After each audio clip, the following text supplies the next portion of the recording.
ইন্দোনেশিয়ার সুমাত্রা দ্বীপে বৃহস্পতিবার ২৭ নভেম্বর স্থানীয় সময় সকাল ১১:৫৬ শক্তিশালী ভূমিকম্প আঘাত এনেছে।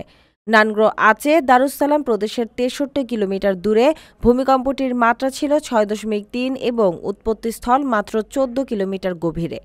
ইউরোপীয় ভূমধ্যসাগরীয় সিসমোলজিক্যাল সেন্টার ও জার্মান ভূবিজ্ঞান গবেষণা কেন্দ্র প্রাথমিকভাবে ৬.২ মাত্রা রেকর্ড করেছে।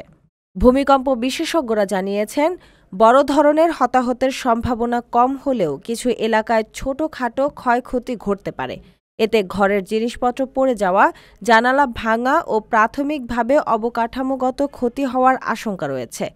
স্থানীয় কর্তৃপক্ষ সতর্কতার জন্য মানুষকে সাবধান থাকতে বলেছে। একই সময়ে ফিলিপাইনের দক্ষিণাঞ্চলীয় মিন্দানাওতেও শক্তিশালী কম্পন অনুভূত হয়েছে। স্থানীয়ভাবে ৭.৪ মাত্রার ভূমিকম্পে অঞ্চলটি কেঁপে ওঠে। ভূমিকম্পের প্রভাবে ফিলিপাইন ও ইন্দোনেশিয়ায় সুনামির সতর্কতা জারি করা হয়েছে এবং সমুদ্রতীর থেকে দূরে থাকার আহ্বান জানানো হয়েছে। আপনার স্বপ্নগুলো আকাশ ছুবে প্রবাসীর হেলিকপ্টারের মাধ্যমে। বিয়ে, জন্মদিন অথবা যে কোনো বিশেষ প্রয়োজনে হেলিকপ্টার ভাড়া করতে যোগাযোগ করুন স্ক্রিনে দেয়া নাম্বারে। প্রবাসীর হেলিকপ্টার, নিরাপদ ও সাশ্রয়ী বাহনের বিশ্বস্ত নাম।